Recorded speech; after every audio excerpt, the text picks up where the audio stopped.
Late in the afternoon on May 6, 2014, 77-year-old Helen Pastor sat at her office desk in Monaco with her beloved dog Belle at her feet and a phone pressed to her ear. On the other end was one of Helen's many tenants, doing what they did best, which was complain. This time, there was a problem with their water heater, and the plumber was late. Helen listened patiently, because she was a landlord and that was her job. But when her tenant was finished, Helen told them in a soft but firm voice that the plumber would be there eventually, and they were not too important to wait. Then she hung up. Now, Helen knew her tenant would not like that comment, but she also didn't have patience for entitled wealthy snobs. But unfortunately for her, she actually spent a lot of time with people like that because Helen was actually the single richest woman in Monaco and therefore attracted a lot of these people. So Monaco is a country located on the Mediterranean coast, and it's surrounded on three sides by France. So the two countries share a lot of cultural similarities. But Monaco is very small, just under a mile wide, and has only about 39,000 citizens. And many of those citizens are incredibly wealthy. It's essentially a country of millionaires and billionaires living in luxury condos and high-rises that cover the entire tiny coastline. And Helen and her family, the Pastors, owned most of those condos, which meant they had thousands of high-income tenants and were among the wealthiest landlords on the planet. The Pastors' multi-billion-dollar real estate empire had begun 3 generations earlier, and Helen was now in charge of it. Now, it was obviously a ton of work, and Helen theoretically could pass it off to somebody else to do. But she was a Pastor, and Pastors worked for what they had. Which was why Helen was a very hands-on landlord and spent long days in her office with her staff, dealing with accounting and handling tenants' requests. Now, Helen leaned back in her chair to scratch her dog Belle's head, and she watched as Belle closed her eyes, and suddenly Helen felt the urge to do the same thing.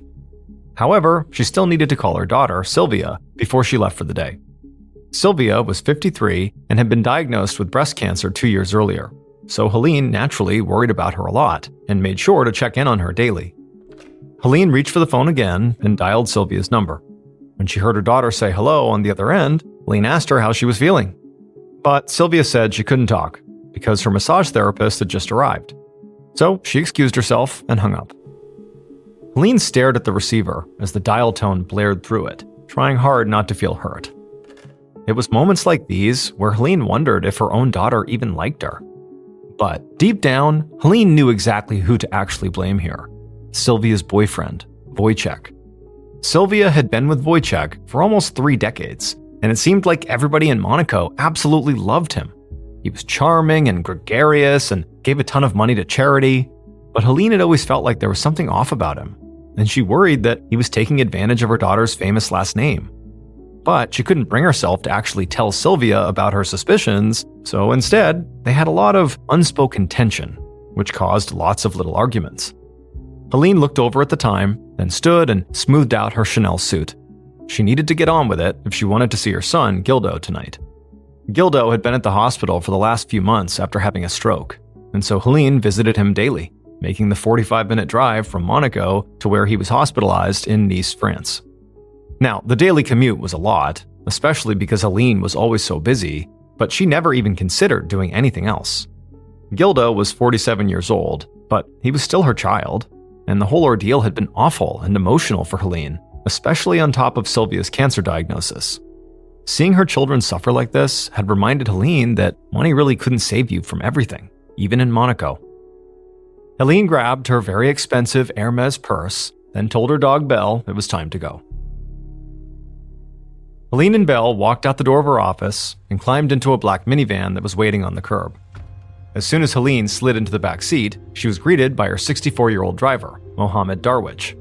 Mohammed had been working with Helen for the past 15 years, and while he primarily was her driver, he also did cooking and other things, and basically whatever Helen needed, which sometimes was just to be a friend, and that's really what she needed today. So the two spent the 45-minute drive to Nice talking about their kids. Helen filled him in on Sylvia's cold shoulder that day and how she was also feeling relieved that Gildo might be released from the hospital soon. Then Mohammed told her about how he was missing his own daughter, who lived back in Egypt with her mom. And he also updated Helen on his son, Wissam, and how he liked living in France. Their conversation made the drive go a lot faster, and before Helen knew it, They were at the hospital. By about 6 p.m. that night, Helen was sitting by Gildo's bedside, helping him drink some water. Like his mother, Gildo had been both blessed and cursed with the pastor work ethic. Despite all the family money, Gildo was constantly starting new ventures and investing in businesses. His latest thing was a new electric racing car, and he really wanted to focus on it, but obviously he couldn't because he was in the hospital. And Helen knew that. She knew that this hospitalization had been really hard for him, not just physically, but, sort of emotionally. He wanted to get back to work. Gildo was awake and alert, but he was still partially paralyzed, and he couldn't speak very well.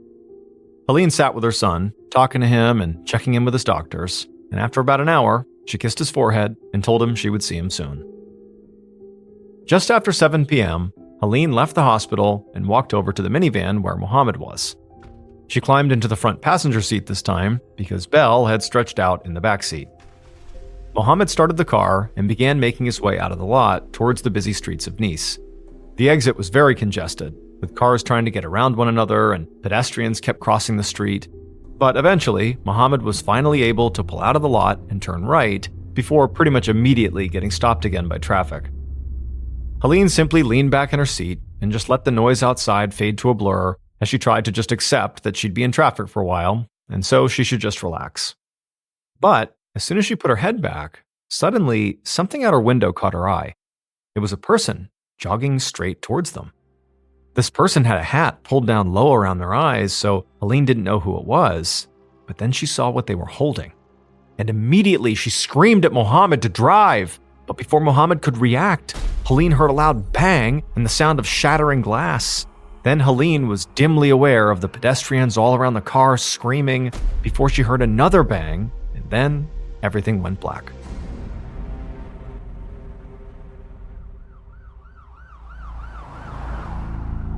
About 15 minutes later, the commissioner of the Nice police, Philippe Frisson, pulled up to the hospital with his sirens on.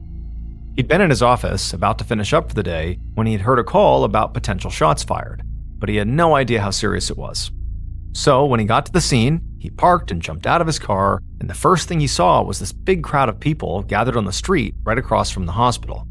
And they all appeared to be staring at this parked black minivan with Monaco plates and a shattered passenger side window. Frisson jogged over. He was the first officer on the scene, but a firefighter standing by the minivan told him a few details based on what he'd seen and what the crowd had been saying.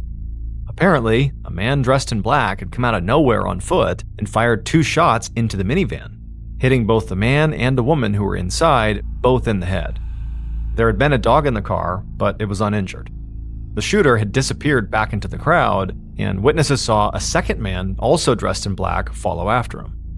The firefighter said the 2 victims had been rushed to the hospital and were clearly in critical condition, but beyond knowing it was a man and a woman, he had no other information on their identities. Immediately, Frisson's mind went to carjacking.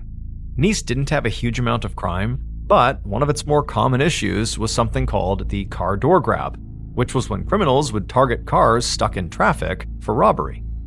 He wondered if maybe the carjackers, in an effort to rob this car, had somehow gotten flustered or something had happened which caused them to open fire, and then they quickly realized the area was far too crowded to just get away, so they abandoned their robbery and just disappeared. Frisson radioed back to the station for backup. A crime like this clearly needed more officers than just him.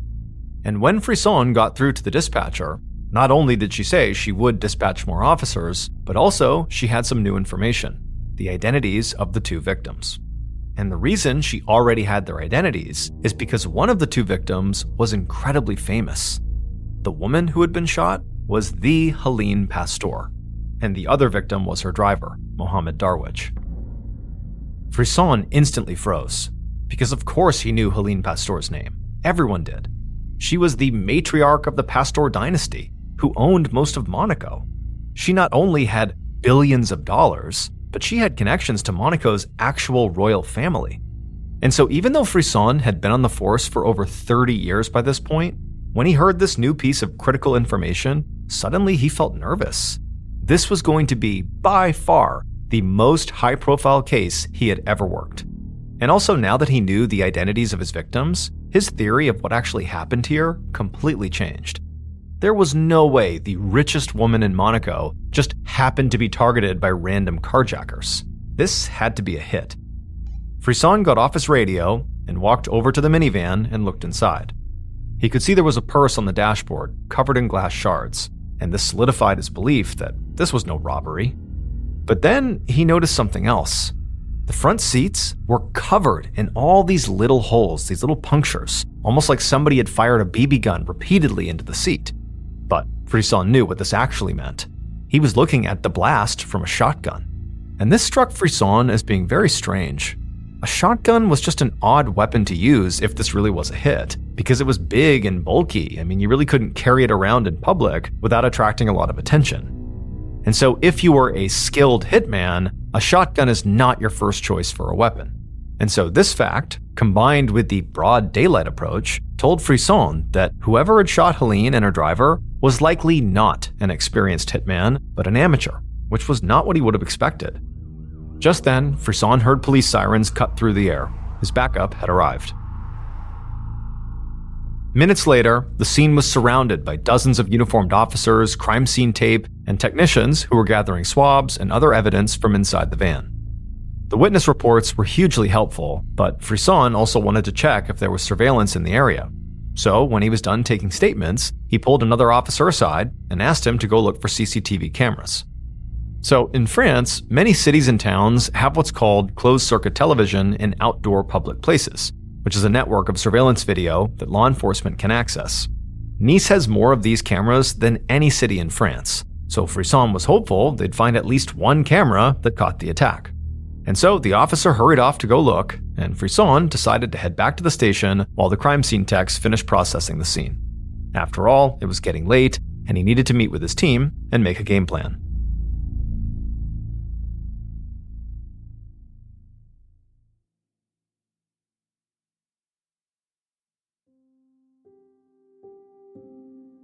A few hours later, Frisson was back at the station talking to his team, which now included one of the city's very best detectives, investigator Catherine Messineo. At this point, both of their victims, Mohammed and Helen, were in comas, and their attack was already the leading news all around Europe. The actual Prince of Monaco had already issued a statement of support for the pastors. But Frisson wasn't worried. Of course there'd be pressure, but he knew he would have some answers soon, because police had already found 2 CCTV cameras at the scene that likely recorded the whole shooting. And so Frisson was waiting on that footage, but in the meantime, he wanted to speak to Helen's immediate family and friends to see if maybe she had any enemies. Helen's children, Sylvia and Gildo, would likely know if there was anybody who wanted their mother dead. But Frisson also knew that Sylvia and Gildo were not just sources of information. They were also suspects. Now, Frisson did not have access to the details of Helen's estate, but he knew enough about the family to guess that whatever inheritance Helen left behind was likely in the billions, which meant her death would likely make Sylvia and Gildo billionaires. Now, Frisson didn't think that either of them had actually pulled the trigger. To start with, the shooters were apparently male, and Sylvia was a woman. And secondly, Gildo was in the hospital, like he was very unwell after his stroke. However, what Frisson did think was that both of these siblings had the motive and certainly the means to hire somebody else to do the shooting on their behalf. However, Frisson had one big problem.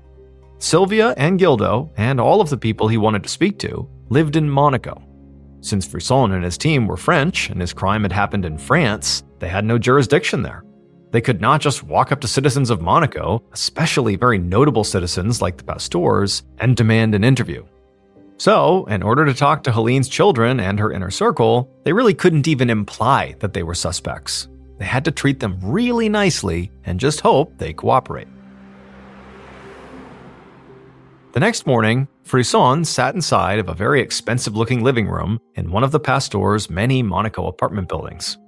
He had been up all night and was basically running on pure adrenaline. But he hoped it was worth it, because across from him on the other couch was Helen's daughter, Sylvia, and her 64-year-old boyfriend, Wojciech.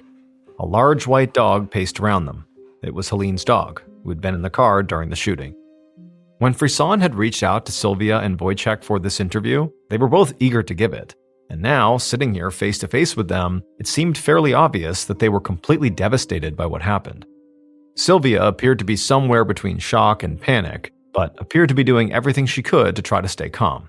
She kept taking deep breaths and looking out the living room window at the view of the Monaco harbor. As for Wojciech, he kept a hand on hers at all times, although Frisson couldn't tell if the gesture was protective or possessive.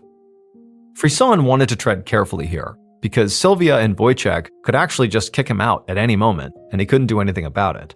And the last thing he needed was a headline that said the French police were bullying the pastors.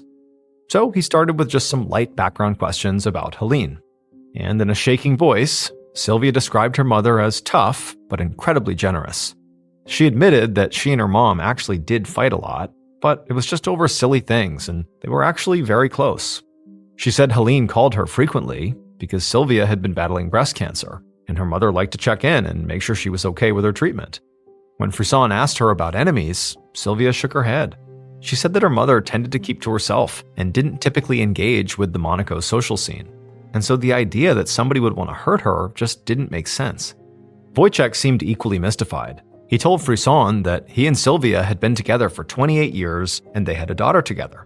And so he knew Helen very well, and she was a very involved grandmother, and so he said that he and Helen had always had a great relationship, and he said that she had always been very generous with his family financially, even though he had his own businesses and income, separate from the pastors.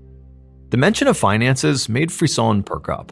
He stopped Wojciech and asked him to be a bit more specific about Helen's financial generosity, and that's when he noticed a look of uncertainty cross Wojciech's face. For a second, Frisson wondered if he had touched on a sore spot.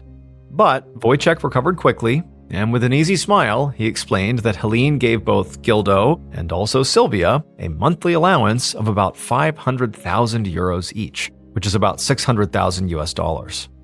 When Frisson heard this, he had to force himself not to raise his eyebrows. That was a staggering amount of money to get every month. It was so high, in fact, that it actually made Frisson doubt whether either of Helen's kids would feel a need to kill her. But Wojciech wasn't done. He cleared his throat and shifted uncomfortably in his seat before saying that he and Sylvia used the money Helen gave them on household expenses. But if he was being honest, he'd heard that Gildo had spent his money on other stuff. Wojciech said that Sylvia's brother owned some companies that were not doing well, so he was presumably very deep in debt. And this, for Frisson, opened a new investigatory door. He jotted down this information on his notepad.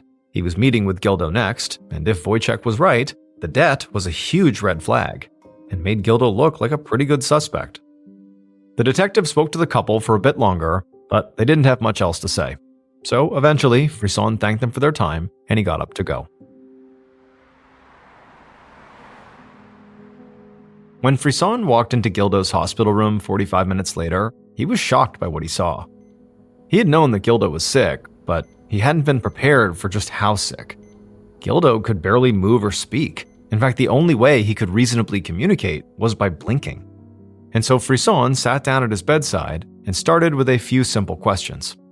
It took a long time for Gildo to blink out his answers, and he also couldn't communicate anything more than maybe a few words at a time.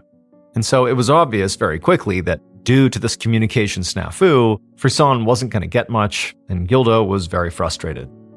Frisson left the hospital not long after he'd arrived. And while Gildo's actual answers had not been very helpful, Frisson did still leave that meeting with some useful information.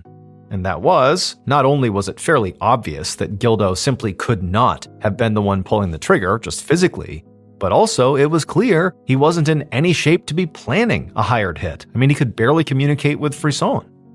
However, Frisson thought that, it was still possible that maybe Gildo had begun preparations before his stroke, which had only happened 2 months earlier in March. And Frisson realized the amateurish quality of the hit itself could have been a product of Gildo's illness. He hadn't had the chance to fully make sure everything was perfect and ready to go. So far, to Frisson, this case was full of contradictions. One of the single richest people on the planet had almost been assassinated by shockingly unprofessional hitmen. Both of the victims' children clearly stood to inherit an enormous amount of money and were therefore the most obvious suspects. But one of the children, Sylvia, did not seem to need the money based on how much she was getting every month from Helen. And the other child, Gildo, was so physically ill that he couldn't even speak. And so Frisson began to wonder about Sylvia's boyfriend, Wojciech. Maybe he could have planned the hit, because he, and not Sylvia, wanted access to Helen's money. Frisson pulled out his phone and called the other detective, the very skilled detective named Catherine Massinio, and he told her about all the issues surrounding Sylvia and Gildo as suspects. Massinio agreed with Frisson, and then she also shared something with him that she had learned during her own interviews about Wojciech. She said that one of Helen's friends told her that Sylvia had been with Wojciech for so long without getting married because Sylvia wanted to make sure her inheritance went to her own bloodline, not an outsider. Frisson considered what this meant. It told him that Sylvia did not completely trust Wojciech. But it also tanked his theory that Wojciech might have planned the hit since he had zero claim to the Pastor estate, whether Helen was alive or not. But then Massinio said something else that made Frisson stop thinking about the Pastors completely. Massinio said she had found something out about Helen's driver, Mohammed. Mohammed was apparently involved in a love triangle and had been for years. He was from Egypt and had a family there, but he also had a mistress here. And Massinio had gotten the number for Mohammed's adult son who lived with him in France so they could speak to him about it. As Frisson hung up the phone, his mind reeled. This whole time, he had thought it was so obvious who the target of the hit was, Helen. But now, he was wondering if maybe he'd been wrong. That afternoon, Frisson was back at the station with Massinio. It had been 24 hours since the shooting, and still neither of the detectives had slept. But Frisson didn't think they'd be able to do that anytime soon because the CCTV footage had just arrived. And Frisson was putting a lot of hope into this footage because it felt like every lead he'd tried to follow in this case so far had hit some kind of a dead end. Frisson had just gotten off the phone with Mohammed's son, Wissam, who he had hoped might shed some light on the possibility that Mohammed was the intended target of the attack. But Wissam had been skeptical. He didn't think his father's love triangle lead meant much. He said the mistress had actually been a part of Mohammed's life for a long time, and believe it or not, nobody was particularly upset about it. Now, Wissam was a young and healthy man, so theoretically he could have been one of the shooters, but Frisson hadn't heard anything in their call that made him think Wissam would want to kill his father, or Helen for that matter. And so, Frisson and Massinio began scrolling through the CCTV footage, looking for any clue that could point them in some new direction. And when they got to the point in the recording where the actual shooting happened, they were relieved to see that they had a clear view. They watched the shooting play out on the screen, just like all the witnesses had described. Helen's car turned out of the hospital parking lot, then a man with a shotgun approached her window and fired twice. Frisson also could see there was a second man who watched the whole thing from across the street at a snack bar, who most likely was acting as a lookout. Both of these men ran away on foot, and their faces were not visible in the footage. And so Frisson rewound the tape to see when the men arrived, which he found was about 20 minutes before the shooting. But when he saw how these men arrived, his jaw dropped, because finally he'd found a really good lead that he could follow. Both men were separately driven to the scene in taxis. Frisson paused the tape and turned to Massinio in total shock. In 30 years of working in law enforcement, he had never seen or heard of a criminal arriving at a crime scene just very casually in a taxi, like they were meeting somebody for lunch. And there was a reason for this, because on the CCTV footage, there was a huge piece of evidence that was now clearly visible to the detectives, one of the taxi's license plates. And so Frisson smiled and told Massinio they needed to make a phone call.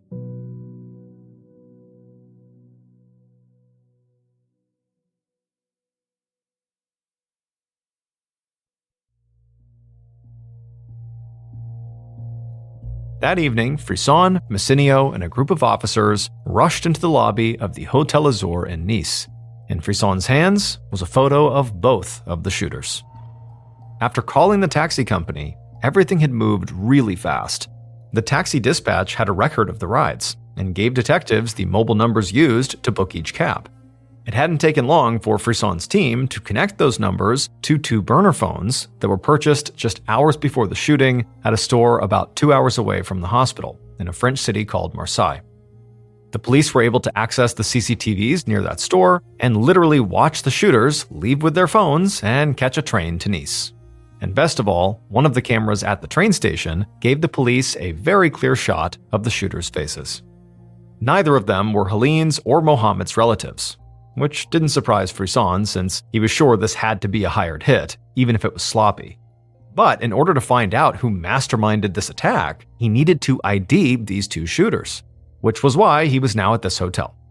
CCTV footage had shown that once the shooters got to Nice, they stopped at the Hotel Azur before getting taxis to the hospital.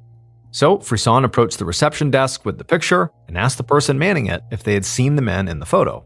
The person seemed confused, but he said yes, those men had rented 2 separate rooms the day before, but they had already left. Frisson wrote down the names the receptionist gave him, but neither were familiar. Then he and Messinio split up to go search the rooms. Moments later, Frisson and some officers hurried into a very clean hotel room. The teller at the front desk had told him that this would be the case. The maids had already been in and out of these rooms. But actually seeing it cleaned up was still very disappointing for Frisson. If there had been any evidence here, it likely had been thrown out with the cleaning service. But just then, he heard an officer call out from the bathroom. Frisson went in there, and he found one of his officers pointing to the shower, where a used bottle of shower gel was sitting on the side of the tub. Frisson couldn't believe it. He knew no other guests had been in these rooms since the shooters had been, which meant that gel was one of theirs. The maid must have just missed it during the cleaning. Frisson told the officer to bag it. It was a long shot, but he wanted to get it sent to a lab and tested right away for DNA. Maybe it could lead them to one of their shooters. They left the hotel soon after, at which point Frisson decided it was time to finally get some sleep. On May 16, 2014, investigators Frisson and Messinio paced around Frisson's office. Every now and then, they would glance over at a document that was laying on his desk. It had only been 10 days since Helen and her driver Mohammed were shot outside a hospital in Nice, France.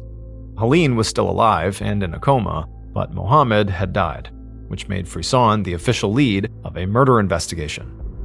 Which was daunting, but Frisson felt like they were close to breaking this case, because the document sitting on his desk right now told him that the shower gel they collected during a search of the shooter's hotel rooms actually did have DNA on it, and it had matched to somebody in their system, a 24-year-old man named Samin Saeed Ahmed. And then, through a series of phone taps, they'd managed to figure out the name of Samin's accomplice, a 31-year-old man named Al-Hayir Hamadi. The names were different from the ones the hotel had given Frisson, so the men must have used pseudonyms when they checked in. Both of them had prior criminal records, and like Frisson had suspected, they were not professional killers, just petty criminals and drug dealers from a neighborhood in Marseille that had the highest crime rate in the country. So it made sense that these two men from that area might have agreed to carry out a hit for money. But what didn't make sense to Frisson or Messinio was how Samin Saeed Ahmed or Al-Hayir Hamadi could possibly be connected to anyone in Helen's life. The pastors in their inner circle were literally some of the richest people in the world. If any of them were planning a hit, Frisson would have expected them to hire more experienced and professional assassins because they just had the means to do it. And so now, Frisson wondered if maybe they needed to look deeper into other areas of Helen's life, like her tenants, to see if anyone had obvious connections to Marseille. He knew from speaking to Helen's friends that she had handled many of her tenants personally, and it was possible there was a feud or dispute that they didn't know about. But thousands of people lived in Helen's buildings. Going through that list would be nearly impossible, which was why Frisson and Messinio had decided that the best way to approach this whole thing was with a method Frisson called the fishing rod. Instead of arresting the shooters, Samin and Al-Hayir, they would watch them and keep their phones tapped and see if they led police to whoever hired them. And while they were figuring all this out, Frisson's phone rang. And when he picked it up, the news on the other end changed their case yet again. It was the hospital. Helen had woken up from her coma. First thing the next morning, Frisson sent Messinio to the hospital to interview Helen, then waited anxiously at the station for her to return. He was hoping Helen could simply tell Messinio who it was that shot her, and then they could close out the case. But when Messinio came back that afternoon, she didn't have good news. Apparently, Helen had told Messinio that she was terrified and had lots of things she wanted to say to the police, and she seemed to be on the verge of actually giving Messinio a name, but then she started struggling to breathe and literally couldn't finish her sentence. Messinio said that at that moment, the medical staff rushed in and they were able to stabilize Helen, but they weren't able to continue the interview. Frisson was so disappointed. They'd been so close to maybe hearing the truth directly from the victim, and now they might never know. And he was right, because 4 days later, on May 21st, still without having finished that interview, Helen Pastor died.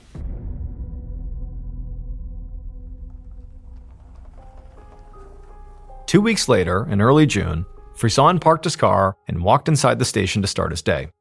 He was incredibly anxious because Helen and Mohamed's case had stagnated, and Helen's death only made the pressure on him and his team even more intense. The public in both France and Monaco were demanding answers, and so too were Helen's family and also members of the royal family. Frisson still had his team watching the shooters and tracing their phone calls, but so far they hadn't gotten any more leads from that. They were also working down that huge list of Helen's tenants, but hadn't found anyone with the kind of motive they were looking for. Now, that didn't mean they wouldn't, but right now, none of the people they were seeing fit as suspects. Now, Frisson had not totally eliminated his very first suspects, Gildo, Sylvia, and Wojciech, but Frisson just didn't feel like any of them stood out above the rest. Now, Gildo potentially needed some big windfall because of alleged money problems, although Frisson had not actually confirmed that with bank records. But Gildo's very poor health made it basically impossible for him to have been one of the shooters, and also made it extremely unlikely he could have orchestrated the hit. There was Sylvia, who also got a big inheritance from Helen's death, but she already had a massive monthly allowance when her mother was alive, and it just didn't seem like she was desperate for cash. As for Wojciech, he wasn't married to Sylvia, so he had no legal claim to the Pastor estate. So Helen's death didn't do him any good. Plus, he also benefited from the massive allowance that Sylvia got because they were a couple. Now, all of this would be cleared up if Frisson could look at the Pastor's finances and see who actually needed a payday. But Helen's inner circle lived by different rules than the average person. They were some of the richest people in the world, and their status and money insulated them from almost everything, even the law. Basically, because of their status, they didn't have to share their personal information with the police. And all of this was swirling around Frisson's head as he stepped inside the station. But as soon as he did, he saw Messinio hurrying towards him with a piece of paper in her hand. It was covered in lines of numbers that Frisson right away recognized as a call log. And Messinio explained that they had traced one of Alhair's recent calls and finally found a link to Monaco. The guy he called was somebody named Pascal Doriac, and unlike the shooters, Pascal had direct ties to Monaco. He was a personal trainer, and some of his clients were elite families who lived there. And a few of those clients were also people that Frisson and his team had examined in connection with the murders. Frisson grabbed the piece of paper and reread its contents before he looked back up at Messinio. They needed Pascal's phone records right now, because if they could see who Pascal regularly called and when, they might be able to figure out who ordered the hit. Later that day, Frisson sat at his desk staring at a name written on a piece of paper. He had gotten access to Pascal's phone records and discovered that every time there had been a significant event in this case, like the actual shooting or the days of Mohamed or Helen's death, Pascal had texted the same number. And now that Frisson knew who that number belonged to, he realized he had been at least half right this whole time. Because in Monaco, everything really was about money.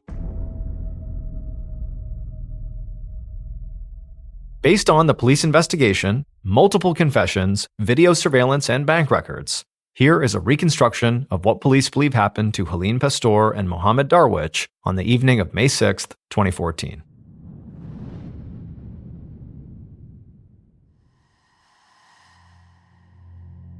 On that day, around 7 p.m., the hitman named Samin Saeed Ahmed strode towards Helen's black van. He could see her terrified face through the passenger side window as she screamed at her driver to drive. But before the driver could hit the gas, Samin raised his shotgun and fired twice into the passenger side door. He watched as Helen and Mohamed convulsed from the force of the blasts. He didn't know the people he had just shot, but he wasn't thinking about that. Samin was thinking about the payday he was about to receive for having shot these people. Once Helen and Mohamed slumped over in their seats, Samin turned and sprinted in the other direction as fast as he could, knowing that his accomplice, Al-Hayir, would follow shortly after, just like they planned. As Samin ran, he pulled his baseball hat down over his eyes, hoping that would be enough to avoid any cameras that might be in the area. He ran through the streets of Nice, eventually slowing to a walk before getting to his hotel. Once inside, he sat down on his bed to call the man who had hired him. Somewhere across the city, Pascal Doriac heard his phone ring, and he told the client he was with that he'd be right back. He then hurried out of the personal gym he had been in and stepped into a marble hallway before picking up the call. Then, he listened as Samin told him the good news. The job was done. Pascal smiled and ended the call, and noticed that for the first time in months, his hands had stopped shaking. Even though he originally had been hired to actually carry out the hit on Helen, he wasn't a killer. He didn't have the kind of money his clients did, but he'd been part of their world for a long time. So he knew if you don't want to do something yourself, you get somebody else to do it. And now it was all over, and it sounded like everything had gone according to plan. So Pascal looked down at his phone and texted the real killer. That is, the person who'd actually ordered the hit in the first place. Seconds later, the real killer heard their phone buzz as a text came in. The sound made their heart pound. They knew it was their trainer, Pascal, and so they were incredibly nervous as they picked up the phone to read the message. But when the real killer read what it said, they just smiled, feeling a sense of relief wash over them that they hadn't felt in years, because their plan had worked. Then they sank back into their comfy, expensive couch and looked out their window at an amazing view of the Monaco harbor. It would turn out Sylvia's boyfriend of 28 years, Wojciech Janowski, was lying about everything. Because it was Wojciech, not Gildo, who was drowning in debt. Wojciech claimed to be this successful businessman, but really, all the companies he was involved in were failing and in deep financial trouble. And this had been going on for years. Wojciech had been swindling his girlfriend Sylvia out of her assets and monthly allowance just to stay afloat. And when Sylvia was diagnosed with cancer 2 years ago, he panicked. They weren't married, so if Sylvia died, he'd lose everything. He believed if Sylvia inherited the family fortune all at once, he could steal it from her and wipe out his debts before she died. Wojciech had also lied to investigators about his relationship with Helen. In truth, they hated each other, and Helen was very suspicious that Wojciech was after the Pastor family fortune. That's why she had told the police she was afraid when she woke up from her coma. She was afraid of Wojciech. In 2018, Wojciech was found guilty of murdering both Helen and Mohammed and sentenced to life in prison. The other accomplices, Pascal Doriac, Samin Saeed Ahmed, and Al-Hayir Hamadi, all received between 22 years and life in prison. Gildo eventually recovered from his stroke and moved to the United States, while Sylvia would give Mohammed's son a job and would let his family live in one of her properties. In 1993, David Lewis was an accomplished lawyer living in Amarillo, Texas, with his wife Karen and his 9-year-old daughter. He was known to be a devoted husband and father who spent much of his off time supporting various charitable causes. On January 28th of that year, Karen and their daughter decided to leave Amarillo and go to Dallas to spend the weekend shopping together. David, who would normally go with them, decided to stay home because he did not want to miss the Super Bowl, which was that Sunday, the 31st.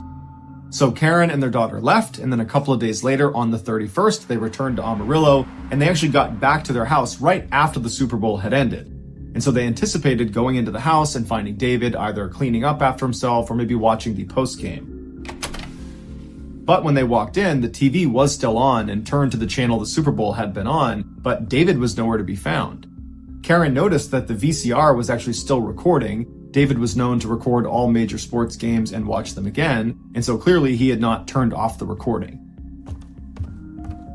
As Karen walked around the house yelling for her husband, she wasn't that concerned. She figured he must have stepped out or something, but she went into the kitchen and she opened up the fridge and she found there was a plate with 2 freshly made turkey sandwiches on it, which was a sandwich David would often make.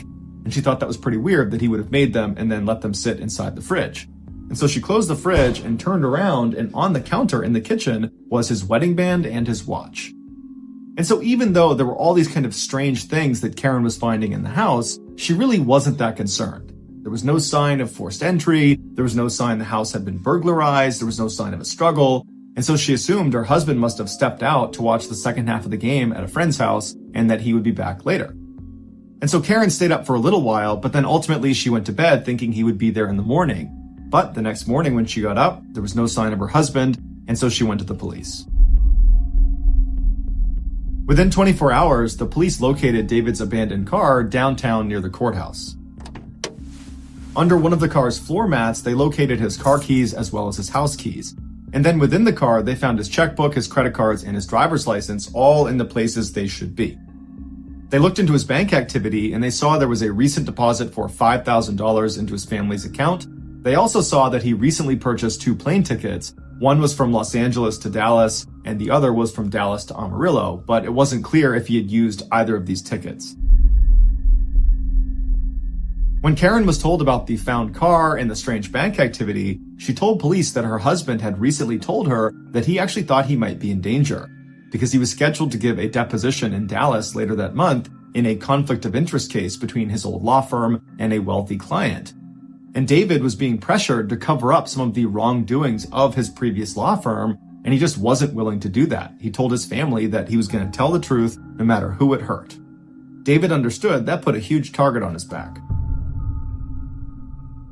While police were certainly intrigued at this new information, they didn't have any evidence to support the idea that someone was actively trying to silence David. It was just a conspiracy. And so for 11 months, they looked for new leads and new information, but nothing came out and David never popped up. He never called home. There was no sign of him. And so after 11 months, the police decided that David must have left of his own accord and that there was no foul play here, and so they closed the case. And after that, David's family unfortunately just had to accept the fact that he was gone and that more than likely no one was ever going to find him again. But in 2004, a state trooper in Washington state was on the internet just researching unsolved mysteries, and he came across a picture of David Lewis. And immediately he recognized that he looked exactly like an unidentified victim of a hit-and-run case he covered back in 1993. And so he pulled up the details of this hit and run, and he found the victim had been struck a day after David Lewis had gone missing. When this John Doe got hit, he was dressed head to toe in military clothing, he had no bags, he had no ID, and he was walking aimlessly down Highway 24 in Washington state, so 1,600 miles away from Amarillo, Texas, where David Lewis had gone missing. But despite the enormous distance between these two events, this trooper was convinced David Lewis was this John Doe. But as he's looking at the picture of David Lewis, he realizes he has glasses and he didn't think the John Doe was wearing glasses.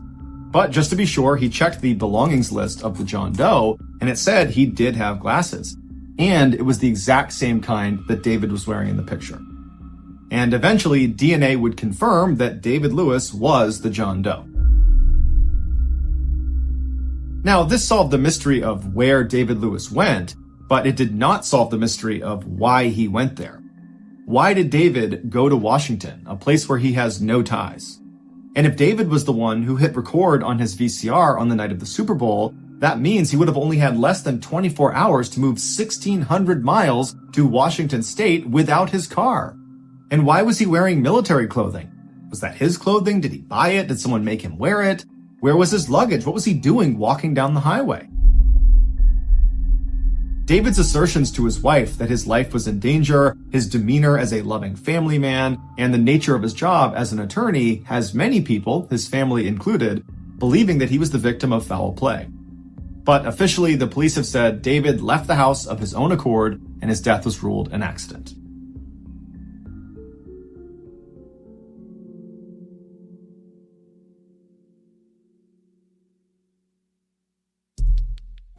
Our next story is called Single Blow.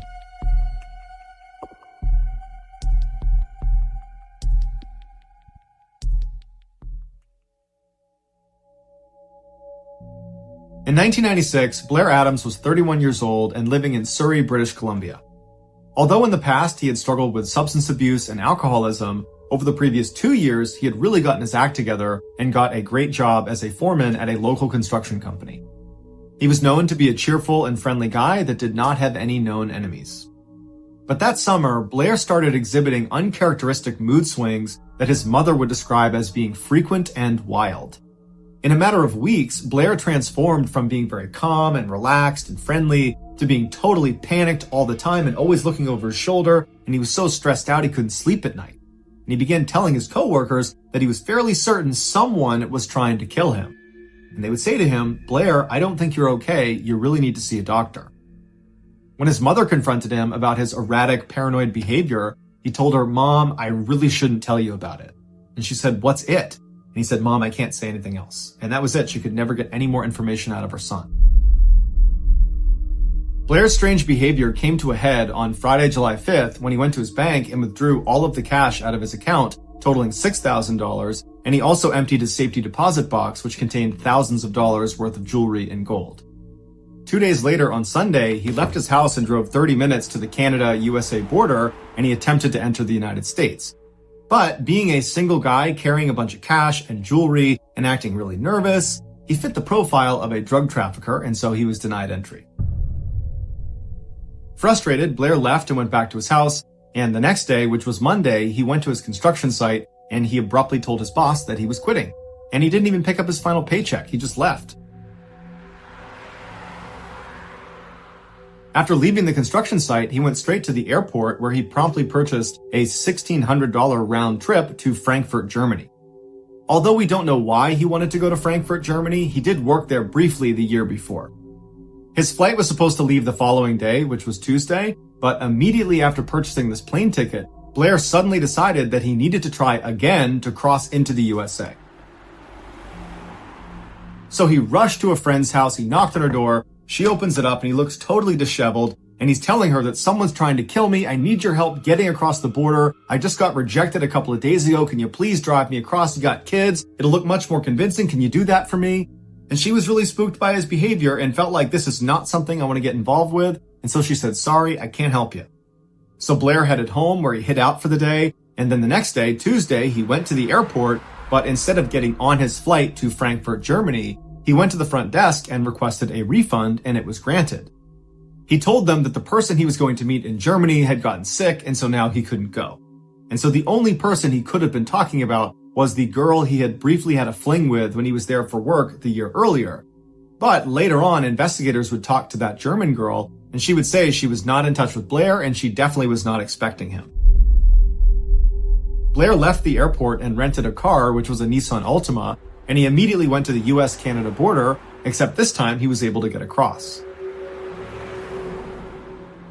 He made his way to Seattle, Washington, where he went over to their airport and then abandoned his Nissan in the middle of a parking lot and then went down and bought a one-way ticket to Washington, D.C. Now, he paid $770 for this one-way ticket, but he could have just purchased a round trip for half the price.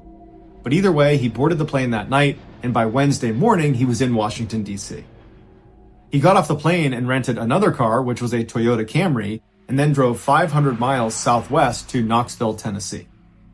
Blair was not seen in Knoxville until about 5:30 p.m. that evening when he showed up at a gas station complaining of car troubles. And so the gas station attendant came out to try to help Blair, and he immediately diagnosed what the problem was. Blair was trying to start his Toyota Camry with the key to his Nissan Altima that he had abandoned in Seattle, Washington. And so the attendant pointed out that it was the wrong key, and Blair held it up and said, "No, this is the one I was using." And the guy's like, "No, it clearly says Nissan on it." And so Blair and this gas station attendant look around the car inside and out for this missing Toyota key. Blair's reaching in his pockets, he can't find it. Blair ends up calling the rental company, but they wind up being closed. And so the gas station attendant says, "Unfortunately, we're going to have to tow your car, but I'll give you a ride to a nearby hotel."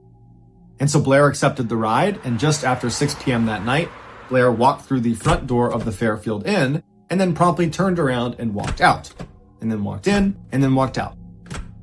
Over and over again, 5 separate times over the course of an hour before he finally walked up to the front desk and asked for a room. The front desk attendant at the hotel said Blair was totally paranoid, constantly looking over his shoulder, and just totally on edge the entire time. And then after she gave him his room and he paid for it, he took the key, and instead of going up to his room, he just walked out again and then never came back. The following morning, 2 workers arrived at their construction site right across the street from the Fairfield Inn, and they discovered a body, and it would turn out to be Blair's. He was missing his socks, shoes, and pants, and he had scratches on his hands as well as on his face, but none of the abrasions were that significant. There was $4,000 in German, US, and Canadian currencies lying on the ground around him. Also spread out around Blair was his fanny pack full of thousands of dollars worth of jewelry and gold, a black duffel bag that contained maps and receipts, and then also that missing Toyota car key that they could not find the night before. That was lying on the ground as well. Blair's autopsy showed that he had died from a single violent blow to his stomach, but they had no idea what actually struck his stomach. Toxicology reports showed that Blair had no drugs or alcohol in his system. The only DNA evidence that was found at the crime scene was a single long strand of hair that Blair was clutching in his fist. But there's no more information about this hair online. There were no witnesses, but there was a security guard who claimed to have heard screaming, a woman's scream, coming from the area where Blair was discovered at about 3:30 in the morning. The only lead police had was the sketch of this guy that apparently people had seen Blair talking to outside of a Cracker Barrel restaurant right after Blair had left the hotel. But police were never able to identify this man. Investigators were baffled. Was Blair telling the truth that someone had been trying to kill him for weeks leading up to his death and they finally caught up to him? And if so, why didn't he tell authorities? Or was Blair delusional and he just happened to run into another killer when he was in Tennessee? Unfortunately, we still have absolutely no idea.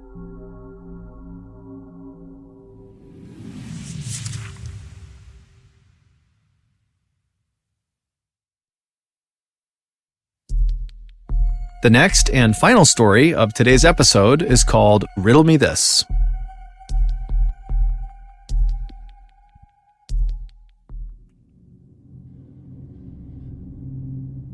At around 5 o'clock in the evening on June 25th, 1999, a man named Ricky McCormick stumbled into an emergency room in St. Louis, Missouri, with his hand over his chest, complaining that he couldn't breathe. He said he had asthma, and earlier that day he had been cutting the grass, and so maybe that had caused a flare-up.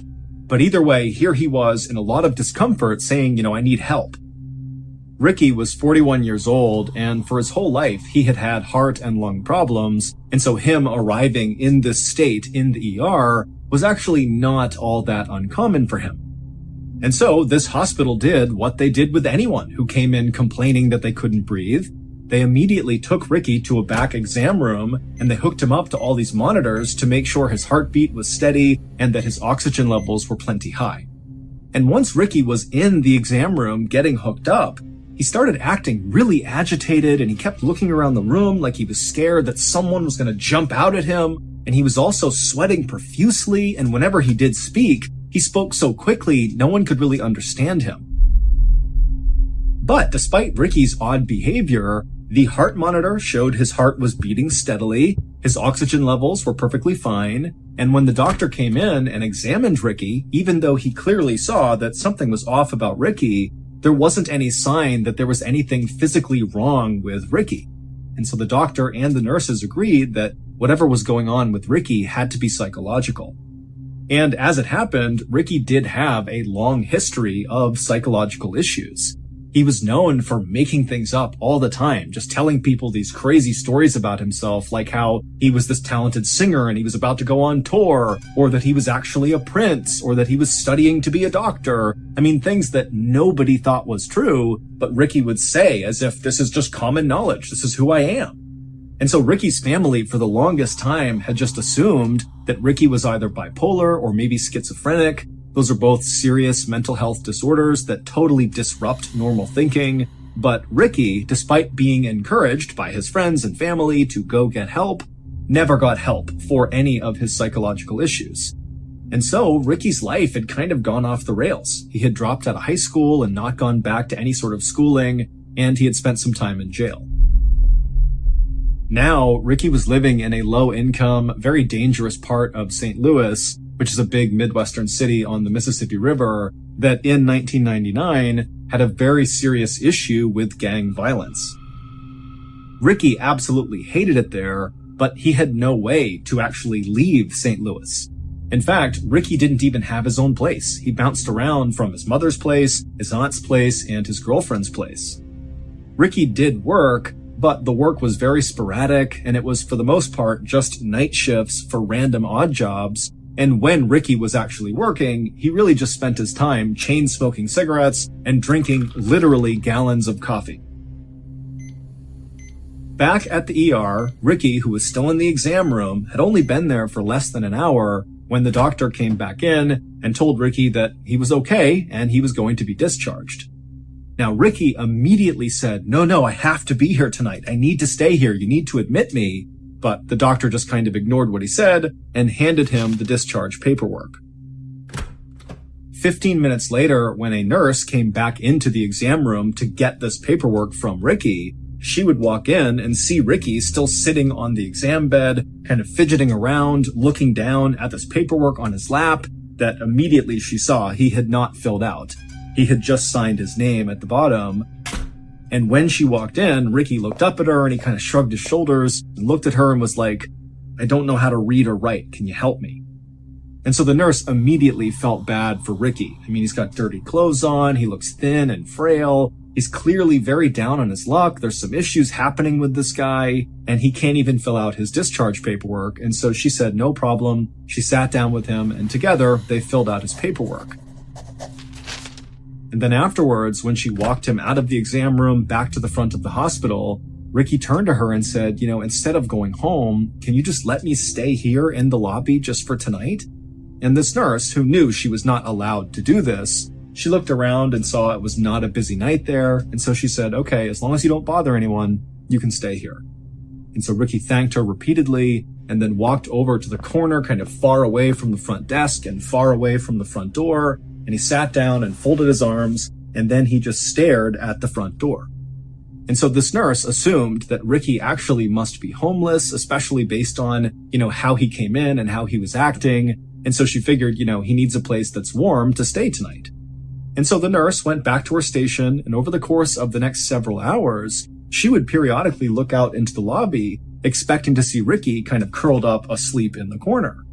But every time she looked out there, Ricky was still sitting upright, arms folded, staring at the front door of the hospital as if he was expecting someone to come in at any moment and he needed to be ready.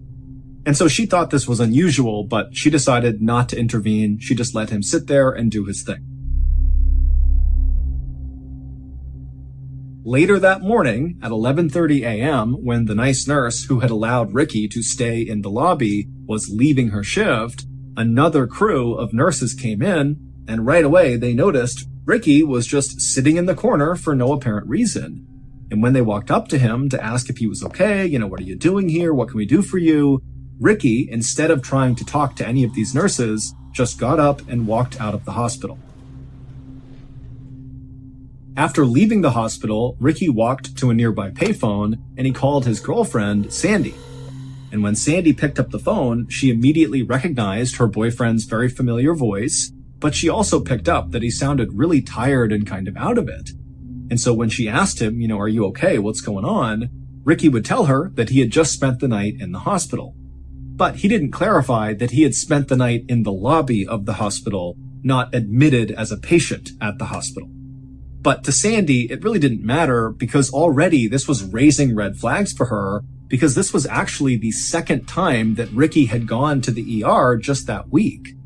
Just a few days earlier, Ricky had been released from a different hospital in St. Louis after telling doctors there that he had had these chest pains and he couldn't breathe.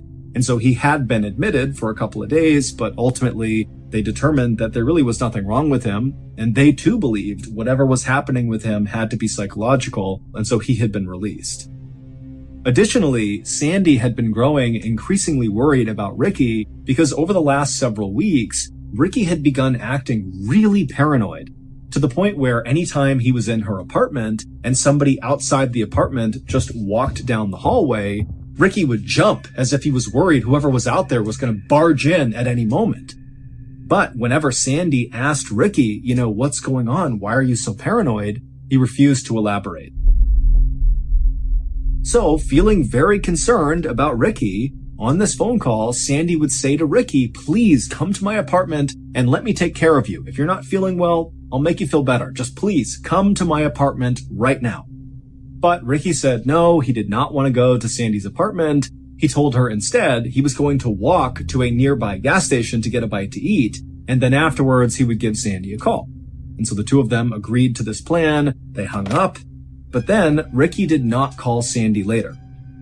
A worker at the gas station where Ricky said he was going would later tell authorities that Ricky did come into the gas station and he got a hot dog on that day, the 26th, and then the next day, this same worker said, yep, we saw Ricky again on the 27th. He came in here, he got a bite to eat, and then he left.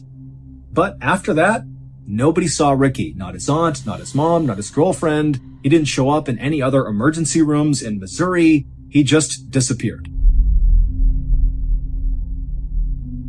On June 30th, so 3 days after Ricky was last seen at this gas station, a woman was driving her car 20 miles north of St. Louis on this highway when she looked out into this cornfield that butted up against the highway, and she saw kind of in the middle of it was this dark shape that looked totally out of place. And so she was intrigued enough that she actually pulled over on the road, she got out, and began walking into this cornfield to see what this thing was. And when she got up to this thing and saw what it was, she froze in horror, and then she screamed, turned around, and ran back to her car, and she flew to the nearest gas station. She grabbed a payphone, and she called 911.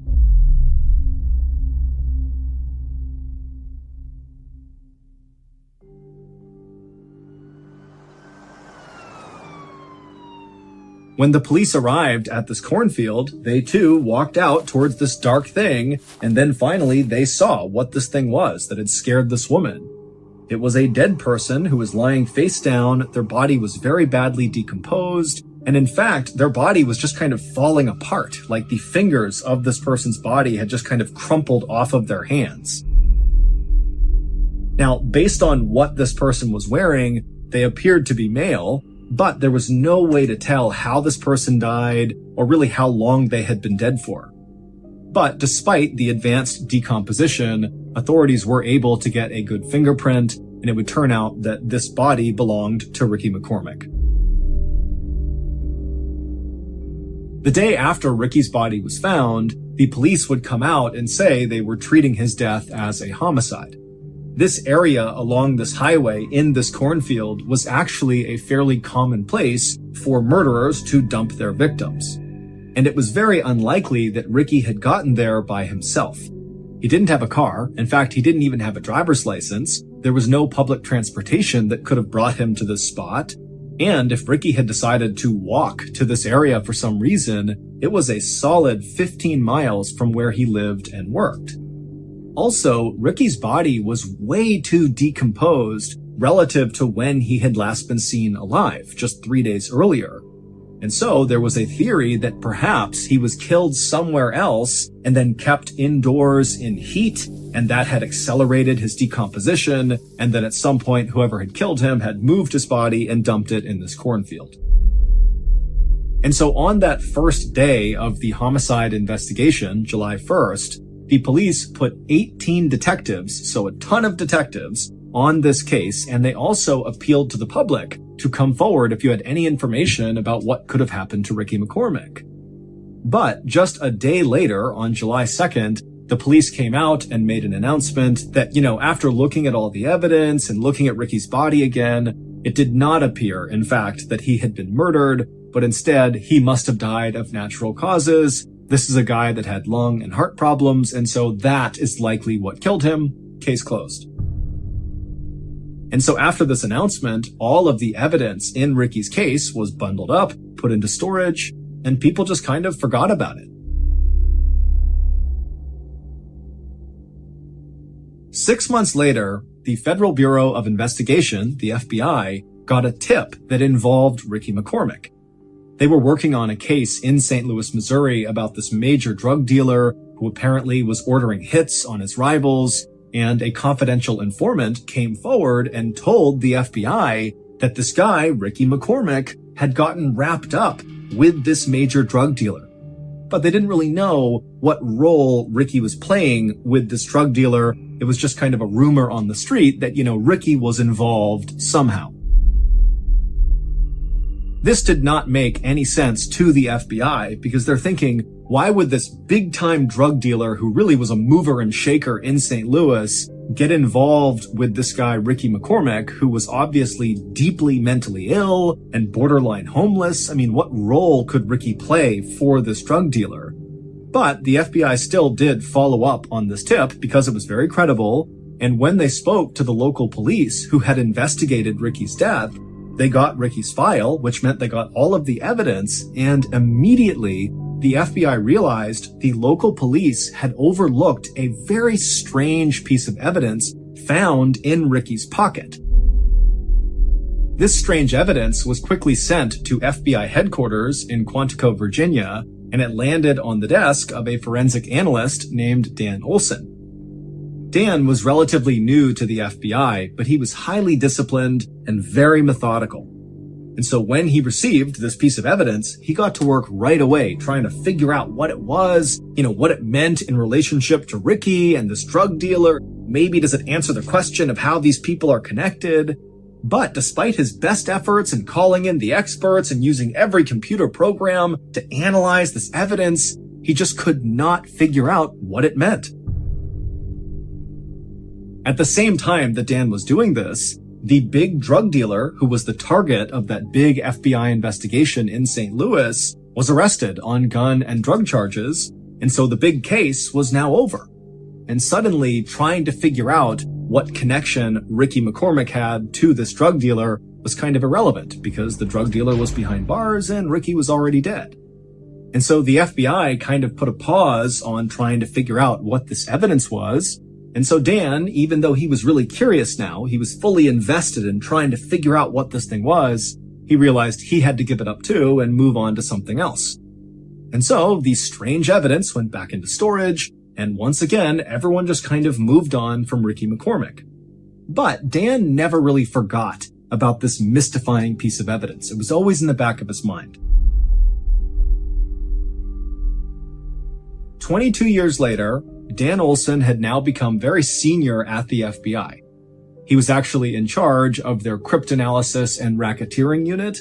Basically, he was in charge of the people at the FBI who specialized in code breaking, meaning they were the people that would pull any sort of secret messages embedded inside of evidence. And so at some point after taking over this unit, Dan pulled out of storage this strange piece of evidence connected to Ricky McCormick, and he said, you know what? I just need to know what this means. I have to figure it out. I've never been able to. It's haunted me ever since. And so Dan went public. He went to the media and he asked the world to take a look at this mystifying piece of evidence and come forward if you have any idea what it means. When Ricky was discovered in that cornfield, the local police quickly emptied his pockets. And in his pants pocket were 2 documents that contained an incredibly complex cipher or code. It was basically 30 lines on each piece of paper with different symbols and letters and capital letters. I mean, it looked like total gibberish to the untrained eye. But to people like Dan and his code-breaking team, these symbols and letters could mean there was a secret message hidden inside of these documents if you could break the code system. But of course, no one could ever break that code. So how in the world does a guy like Ricky, who is basically functionally illiterate and can only write his name, he's clearly mentally ill and he's not really in touch with reality all the time, how does a guy like that come to be in possession of these complex ciphers? And if he didn't write these ciphers, because that's possible, maybe somebody else gave them to Ricky, well, why would anyone who came up with this very complex cipher entrust a guy like Ricky to be the one to carry these things around? I mean, presumably, they contain confidential information that's been very carefully hidden inside of the cipher. And so why give it to Ricky? He's such a liability. And also, what happened to Ricky in that cornfield? I mean, we don't even know how he got there. We don't know how he was killed. All we know is that he had these ciphers in his pocket when he was found. And so many people believe, including law enforcement, that the answer to, what happened to Ricky and what was his connection to this drug lord in St. Louis, if any, or, what was he up to, will all be solved if we can just figure out what these two ciphers mean. But as of right now, no one has solved the riddle of what these two ciphers mean. All we know is that Ricky McCormick, a couple of weeks before he died, became increasingly paranoid and was so scared of someone or something that he was likely running into these hospitals just to hide out. But eventually, whoever or whatever Ricky was scared of very likely caught up to him and killed him. But until we crack these ciphers, we very likely will have no idea what actually happened to Ricky McCormick. Today, the FBI has set up a special website where you can look at these two ciphers that Ricky had in his pocket, and if you're able to crack them, because someone's going to eventually, you can tell the FBI through this website and potentially help solve Ricky's murder.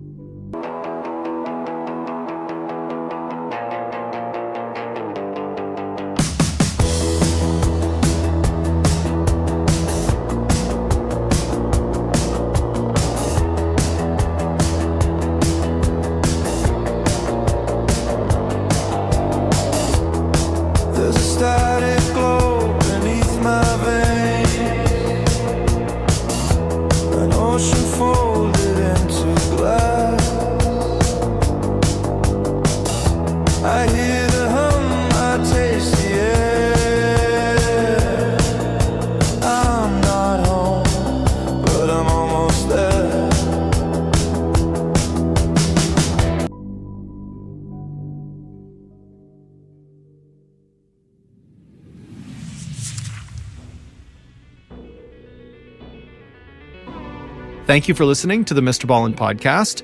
If you enjoyed today's stories and you're looking for more bone-chilling content, be sure to check out all of our other studios podcasts, Mr. Ballen's Medical Mysteries, Bedtime Stories, and Runful. All you have to do is search Ballen Studios wherever you get your podcasts.